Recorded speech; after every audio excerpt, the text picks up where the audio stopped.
I'm telling you, don't talk like they talk. Lend a helping hand, but don't fall into their poor philosophical scenario. Don't blame what they blame. Don't use the excuses they use. It's called the language of the poor. Switch gears, switch language, switch ideas, switch strategy. Start with the simplest of disciplines. And don't bemean any of these disciplines. The smallest of disciplines starts the process of life change. And if you'll invest in this thing called discipline, you can have whatever you wish. It's called the beginning of a miracle. Now here's the last clue on discipline. Do the best you can. We covered earlier, but here's a good scenario for the do the best you can. I've got a good question for you. Is the best you can do all you can do? The answer is no. Strangely enough, if we all fell on the floor right now and did as many push-ups as we possibly could, and let's say for some reason you haven't been into push-ups lately, I can't imagine why, but let's say the best you can do is 5. And you look up at the rest of us and say, hey, 5 is the best I can do. We can tell by the look on your face that's probably true. 5 is the best you can do. Now, is 5 all you can do? The answer is no. If you rest a little, you can do 5 more. And if you rest a little, you can do 5 more. And if you rest a little, you can do 15 more. How did we get from 5 to 15? It's a miracle.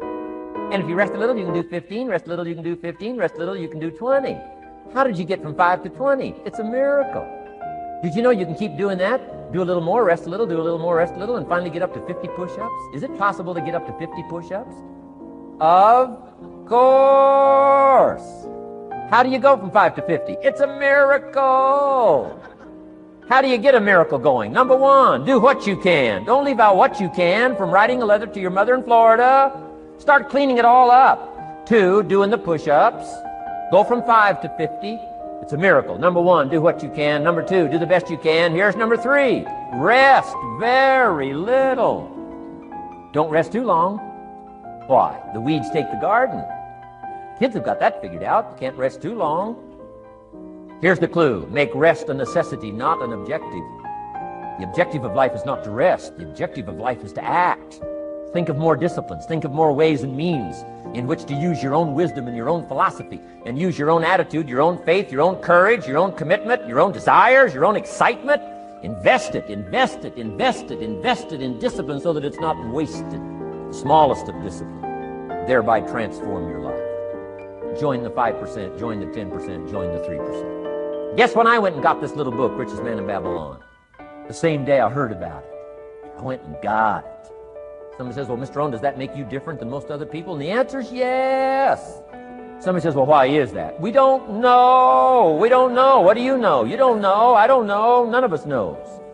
Some do and some don't. The numbers don't change. Only the faces change.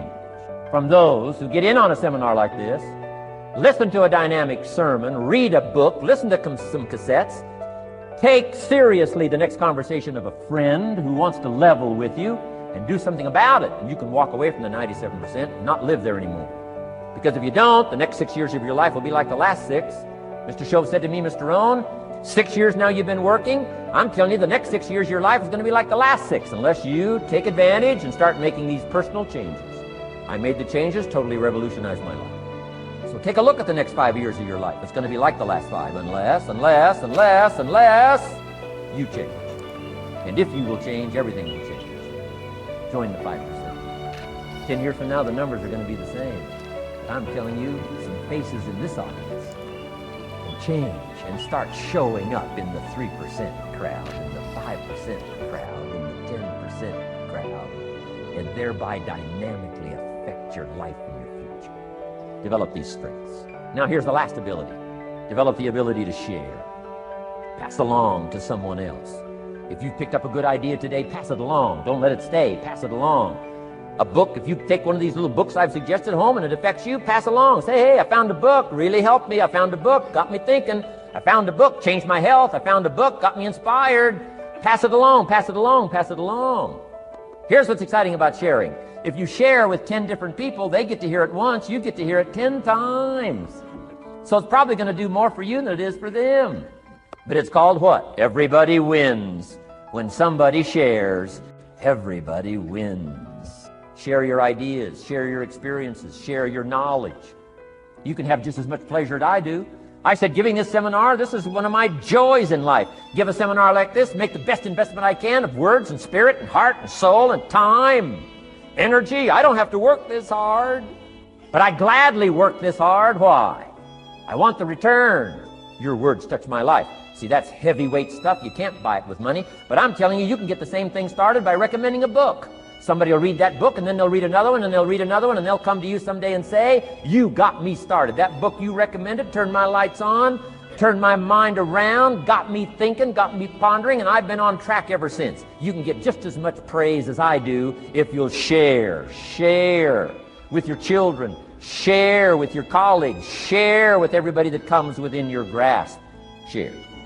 Now here's what sharing does. Not only helps you, helps the person you share with. Here's what else it does. Makes you bigger than you are. If I had a glass of water up here and it was full, question, can that glass hold any more water? If it's full, if the glass is full, can it hold any more water? The answer is yes. But for it to hold more, you got to pour out what's already in.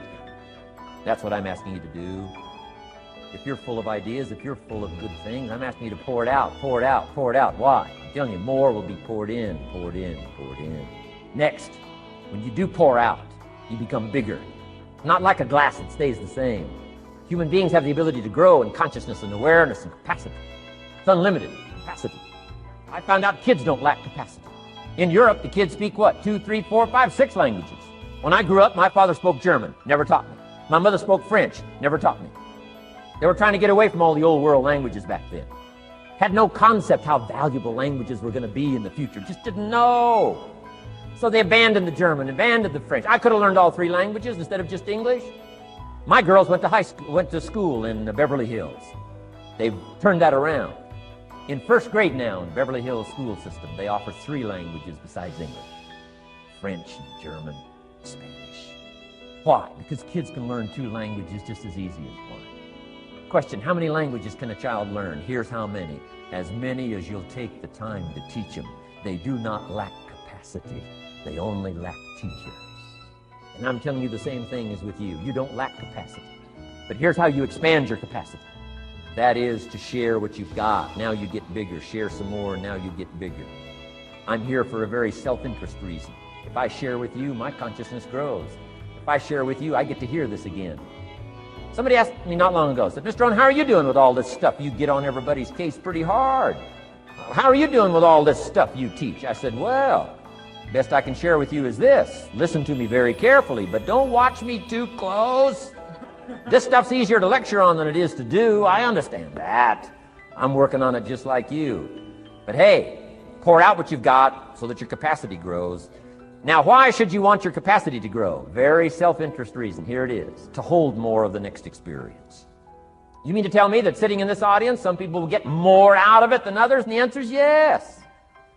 If you haven't been into expanding your own capacity lately, you might not get much from this seminar.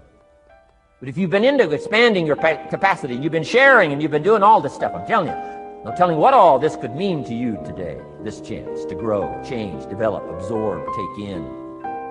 I'm asking you to expand and grow so you can hold more of the next experience. Some people can't be very happy. You could pour happiness out on the whole world. Some people can't be very happy. Why? They're not big enough. If you're small, you don't get much. Small in comprehension, small in the ability to think and wonder, small in appreciation, no matter how much is poured out. Prosperity can be poured out on the whole country. Some people don't get much. Why? They're too small in their thinking, too small in their ability to share, have not expanded to their full capacity. Don't be like that. Now, some people aren't going to get much because they've got their cup turned upside down. You couldn't put anything in.